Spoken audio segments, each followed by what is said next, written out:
Hello again, dear ones. Reverend Robert with you here on a Friday night. It's 5 o'clock on the Mountain Time Zone, and that does mean that it is time for the good news.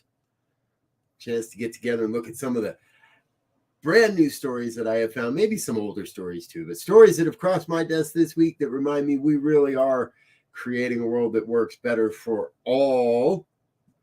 First up tonight, the U.S. State Department announces Welcome Corps.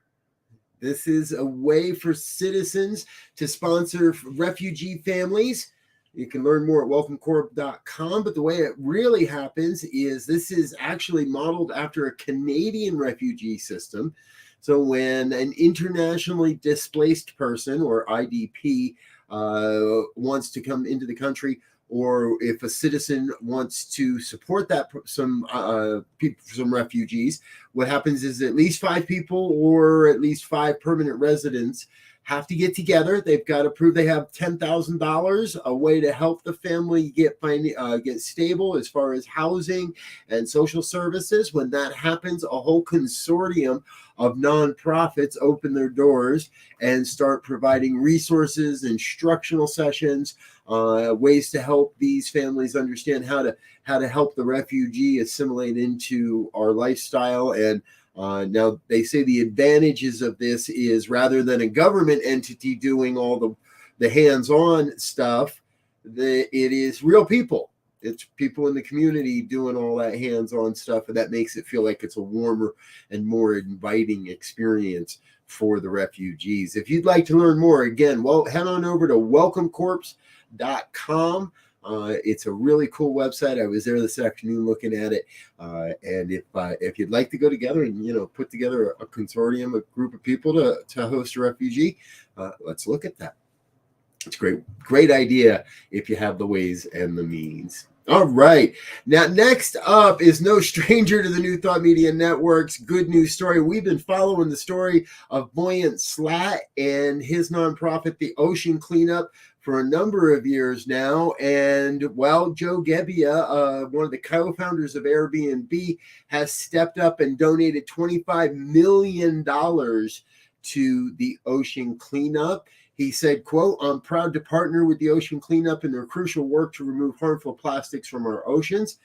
He's again, and then also continued by saying the Ocean Cleanup has created systems and technology that actually work at scale.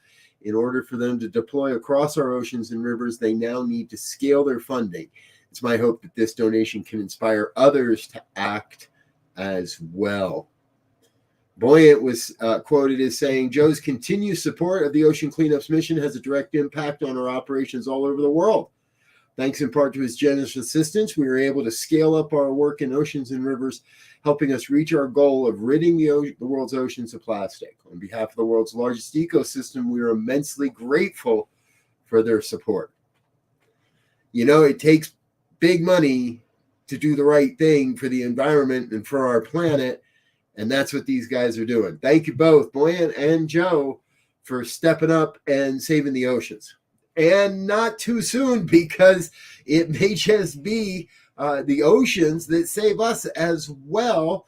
Researchers in Australia are successfully making clean hydrogen fuel, and they're doing this from seawater without any interaction. They're splitting the hydrogen and the oxygen. The authors, Professor Kai, says, "We have split natural seawater into oxygen and hydrogen with nearly 100% efficiency to produce green hydrogen by electrolysis using a non-precious and cheap catalyst in a commercial electrolyzer." This is big news, folks. If it doesn't make sense, that's okay. It's big news. We used seawater as a feedstock, while the need for any pre-treatment processes like reverse osmosis, deoscillation, purification, or alkalization, without any of that. They don't need to do anything. They've developed wow.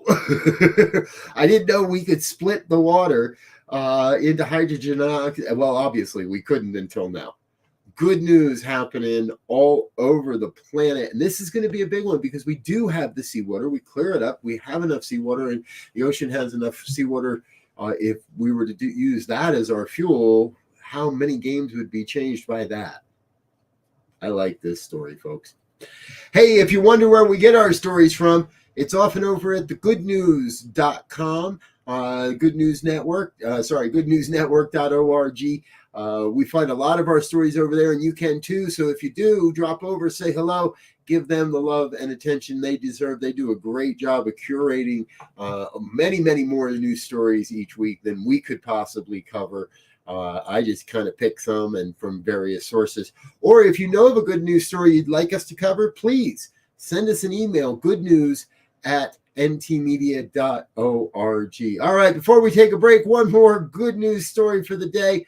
Bioengineers are growing skin in the shape of a hand. Now, you may say, Robert, this is no big deal. We've been using engineered skin for quite a while now, and that is true. Current engineered skin comes in flat slices, flat pieces, and it's kind of tough to shape into a specific body part like a hand or a foot.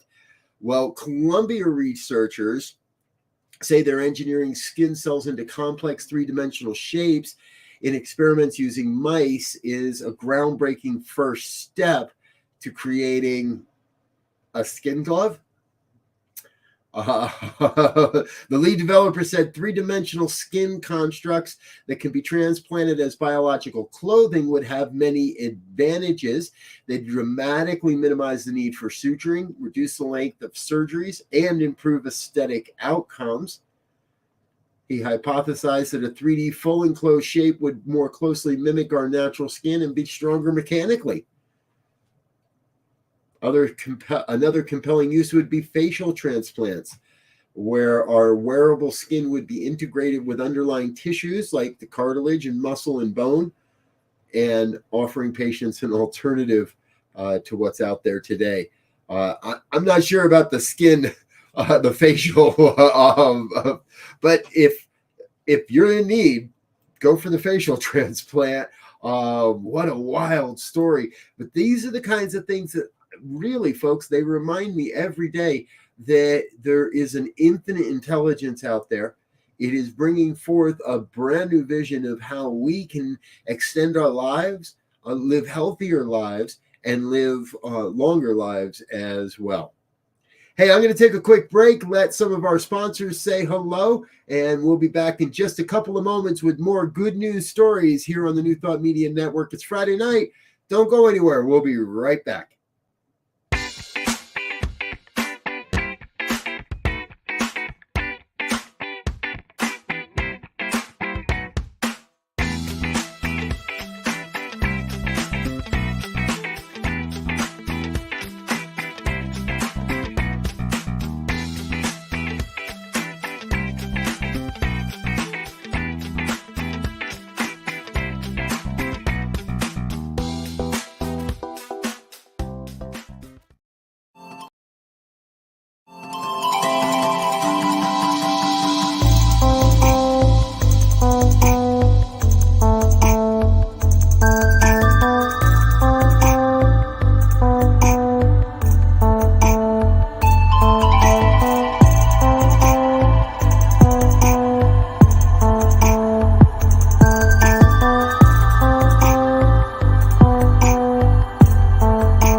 And we're back with more of the good news here on the New Thought Media Network Friday evening.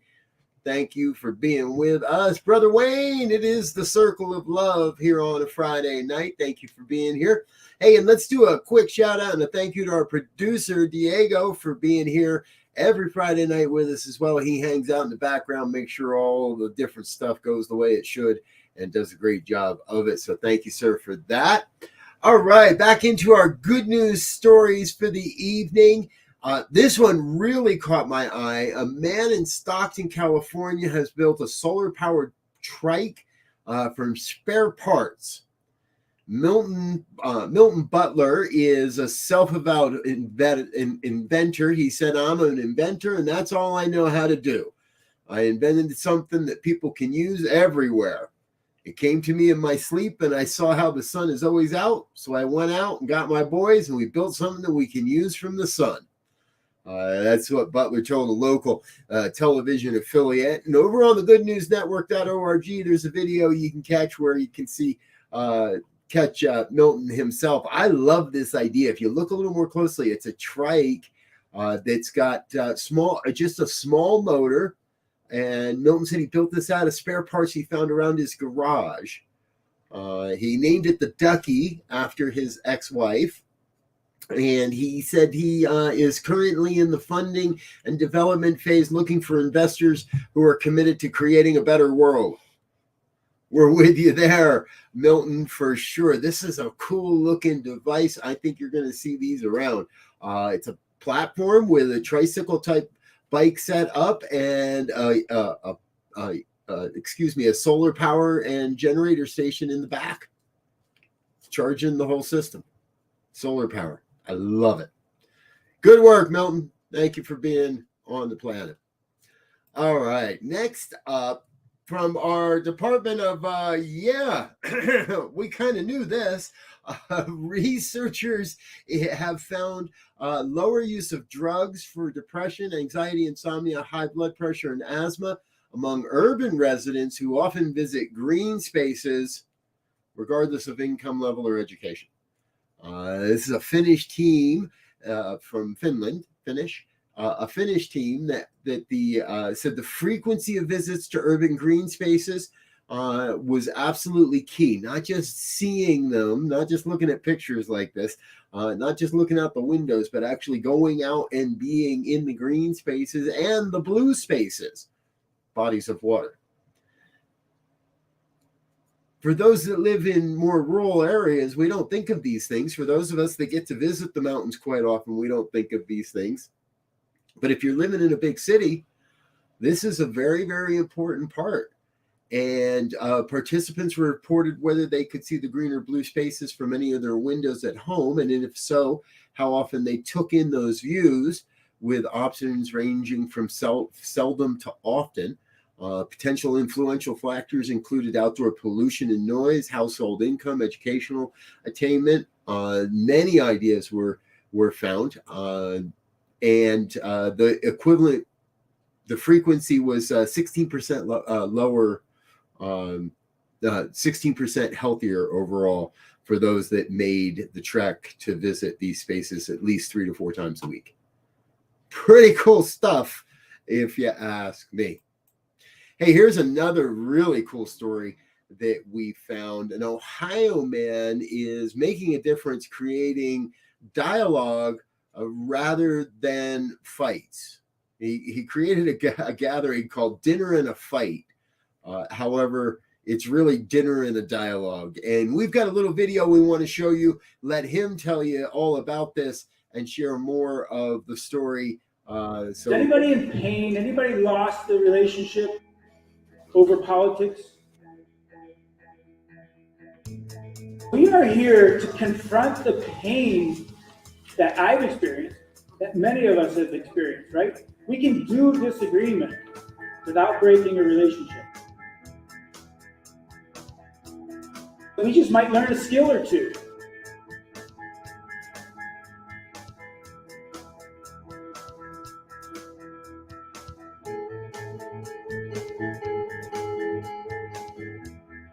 We would like to be hopeful. We would like to know that we could do this as Americans. Democracy is rooted in disagreement.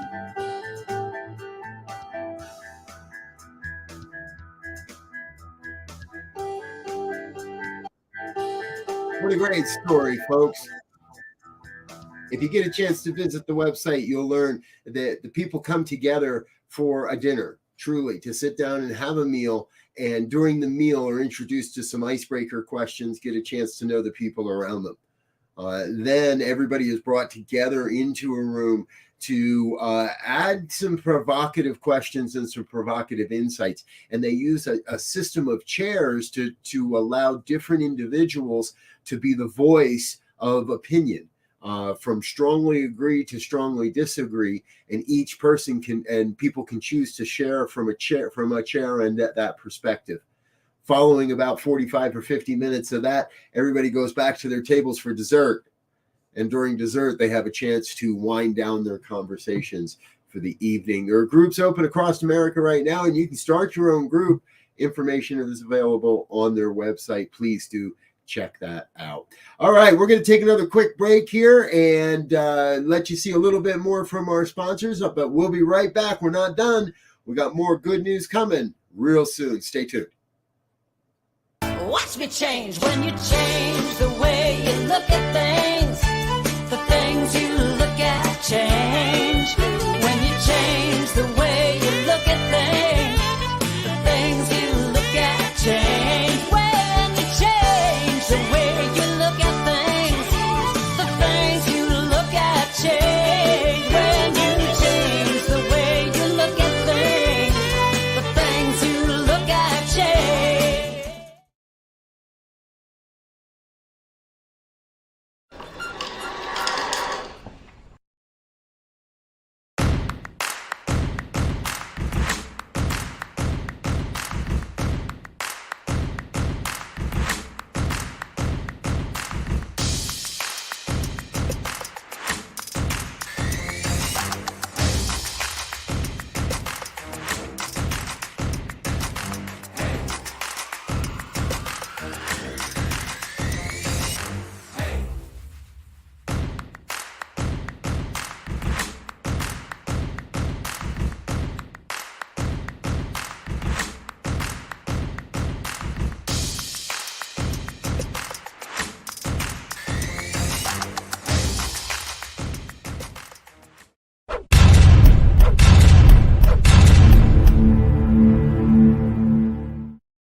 And we're back with more of the good news here on the New Thought Media Network.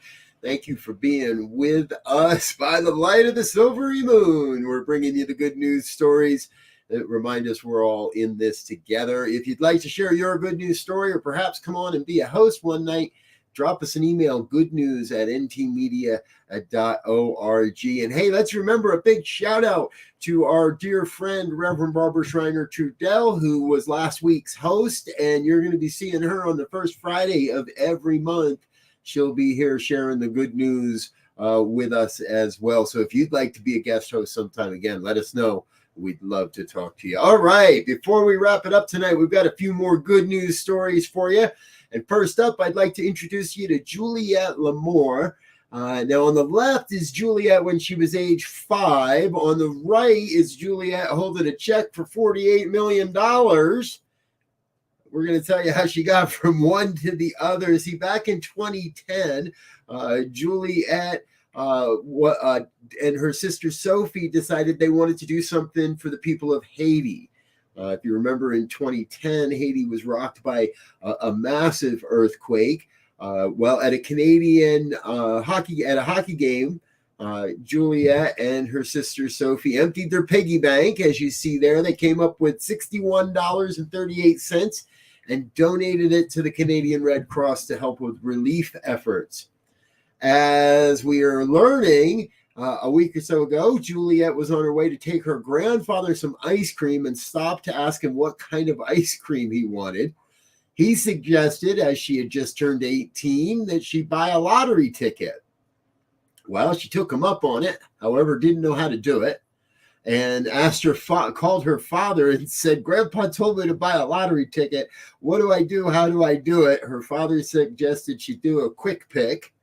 Sure enough, first time she played the lottery, Juliet and her quick pick, at her grandfather's insistence, wins $48 million Canadian. Congratulations, Juliet. I wonder how quickly Sophie, her sister, said, hey, you're going to share some of that with me, right? And fortunately for Juliet, her father is a financial advisor. So we might have one of those better stories than a millionaire blowing all that money real quick. Congratulations, Juliet. I'm sure your grandfather gets ice cream for life at this point as well. Hey, here's another wow story. Let me introduce you to Adolfo Molina. Adolfo was in traffic in Massachusetts during a recent storm, recognized that there was a car out of control. And what had happened is the woman had had a medical emergency and had passed out, lost consciousness at the wheel of the car. Adolfo jumped out, chased the car across 3 lanes of traffic. Now, it doesn't seem like it was under power because he was able to slow it down enough that no one was injured.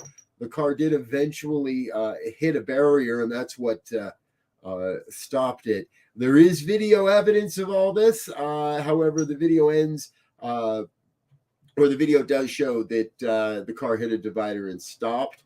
Again, the woman was taken to a nearby hospital and is okay. Mr. Molina was hailed as a hero, and we do the same. Thank you, Adolfo. Good work being a good person out there. All right, this is a story that strikes my heart. Meet Miss Patty. Miss Patty Reitz, has been driving school buses for the Clarence Central School District for over 30 years. And during that time, she has hand crocheted over 7,000 hats and has been giving them away to her bus riders. And this all started, actually, she started doing the crocheting in 2005. And as she, one by one, students started saying something, and she just kept doing it. Her specialties are either an elf hat with pom-poms or sort of a potato sack-shaped affair with tassels on the corners. She uses all kinds of yarn, takes donations of yarn. I imagine she'll be getting many more donations of yarn in the near future following this story. And she says she has no intention of stopping and will keep doing this for as long as it takes. For as long as she can, can't do it anymore is what she says. So she can't do it anymore. Thank you, Miss Patty, for being a driving light in the world and bringing more of who you are and your special passions to the world as well. Hey, our final story tonight is another one. Wow. I would like to introduce you to David Rossler. David is the gentleman in the middle here. David was 5 years old when a Belgian family, the Boulez, I think is how you say it, saved his mother and David from the Nazis and hid them during the end of World War II, and hid them in their house. Now, eventually, over time, David's son Lionel has been trying to find the family that hid his father and grandmother. Lionel eventually connected with a genealogist, Marie Capert, and they were able to track down Anne Marie's son Xavier. Anne Marie was the woman who helped to hide them as well. They were able to do all this cross-referencing, and sure enough, Xavier, it says that announced that he still has family, and one of the family members actually still lives in the house. So they arranged a meeting. They arranged a connection and a rendezvous. I don't want to call it that they got together and were able to share. And David was able to visit the house where he hid as a child 80 years ago. Wow. The family is nominating George Bouletz, the father who made the decision way back then, for an award. And this is just an amazing, amazing story, folks. This is the definition of oneness. This is how we know for sure we are all connected, and that everything is happening exactly as it must for the highest and the best of everyone. Hey, I'm Rev Robert. I want to thank you for being with us here tonight on The Good News on New Thought Media Network. Stay tuned. Coming up in just a half an hour, Reverend Michael Mangus with the Fireside Chat. That kicks off at 6 o'clock Mountain Time. And, of course, then we have our final closing prayers for the evening at 8:15. We'll be back tomorrow morning with Saturday Morning Science of Mind and Spirit Conversation Series. Tomorrow, Dr. Tracy Brown, practitioner extraordinaire, will be with us and sharing her wisdom as well.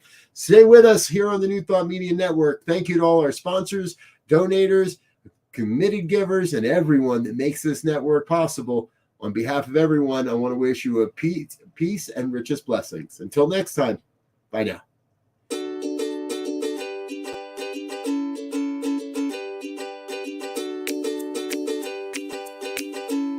Thank you, Center for Spiritual Living Denver, for your continued support. Thank you, Center for Spiritual Living Midtown Atlanta, for your monthly contribution.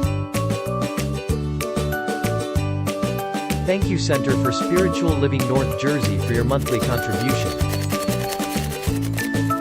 And please help us welcome Om Center for Spiritual Living in La Mesa, California. Thank you for your monthly donation. Thank you, Center for Spiritual Living Seattle, for your most generous donation. And a special thanks to Hefferlin Foundation for your generous technology grant.